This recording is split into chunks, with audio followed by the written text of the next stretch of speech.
I graduated as BS Physical Therapy for batch 2001. And then, bakit PT sabi nila? Kasi pag nag-PT daw, maganda yung opportunity pag nag-abroad.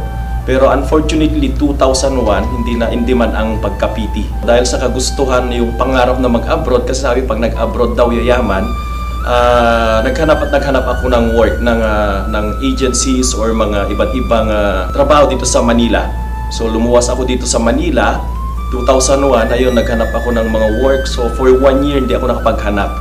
So sinasabi kasi pag graduate ka daw, madaling maghanap ng trabaho, pero hindi pala ganun kadali.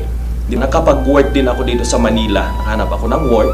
Medyo related din naman sa profession ko kasi nag-work ako as fitness specialist or parang gym instructor, gano'n. Mula nung time na nag-gym instructor ako 2001, tuloy-tuloy na yon, almost more or less 10 years. Inabot ko rin yung mataas na position. Naging gym manager din ako. Tapos nung gym manager ako, nagkataon na talagang nakahanap na rin ako ng agency for UK. So nag-apply ako, na-deny din yung papers ko until such time na nakita ko rin si V-Mobile 2009. Nabigyan lang ako ng flyer and then tinignan ko lang. That was 2009. Pero hindi ko siya masyadong kinarir actually.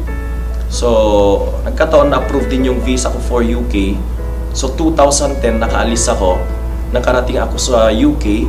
More or less 6 months lang ako sa UK. Nakita ko yung mga kasama ko dito sa Pinas na talagang umasenso din dito sa V-Mobile. So sabi ko parang totoo yata yung negosyong yun, sabi ko habang nasa UK ako. So nung 1 year na ako sa UK, nag-decide ako na umuwi dito sa Pilipinas, 1 year lang.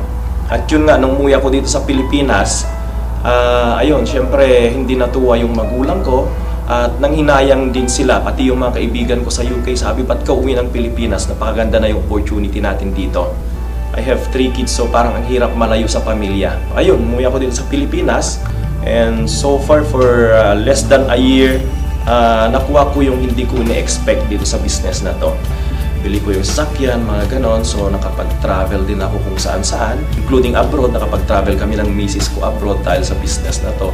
Nakarating kami sa mga lugar na hindi namin ini-expect na mararating, ganon.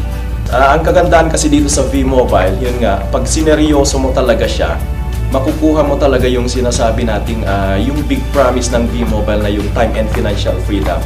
Sabi ko kasi sa sarili ko mismo, hindi ko iniisip na kumbaga yung kikitain ko doon sa taong kausap ko. So iniisip ko yung opportunity na na-offer ko sa tao para pagka nire-reject akong ganon, sabi ko, nanghihinayang ako sa kanila. Kasi napakagandang opportunity yung ino-offer ko, tapos pagtatawanan ka lang, pipilosopuin ka lang.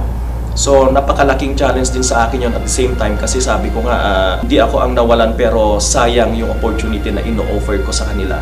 Sana kung makikita lang nila yung iniisip ko, sana kung makita nila yung opportunity na nakikita ko dito sa V-Mobile, di sana sabay-sabay kami sa pag-angat. Sa mga gustong maging successful dito sa V-Mobile, masasabi ko lang seryosohin natin yung business. Kasi sobrang importante yung pagiging seryoso natin. Sabi ko nga na kung hindi naman natin seryosohin yung business, it will be useless. Kahit gaano kaganda yung pinapakita namin na trainings, gaano kaganda yung company natin, at kung gaano kaganda yung produkto natin, kung hindi naman natin isa sa puso yung bawat tinuturo, yung commitment natin ay kulang, so magiging useless din siya. So advice ko, yun nga, seryosohin natin. Huwag tayong makikinig sa mga kung ano-anong mga negative na sinasabi ng mga makakausap natin. Instead, i-take natin as challenge. So ang rejection dito sa business na to, very normal. Ngayon, maging matatag lang. Hindi ko naman sinasabing madali si V-Mobile. Pero kung ginawa mo siya ng tama, sobrang dali and it will be, kumbaga, sobrang sulit. So, pagtutulungan natin, hindi naman kayo magsosolo sa business na to. Nandito kami para makipagtulungan sa inyo.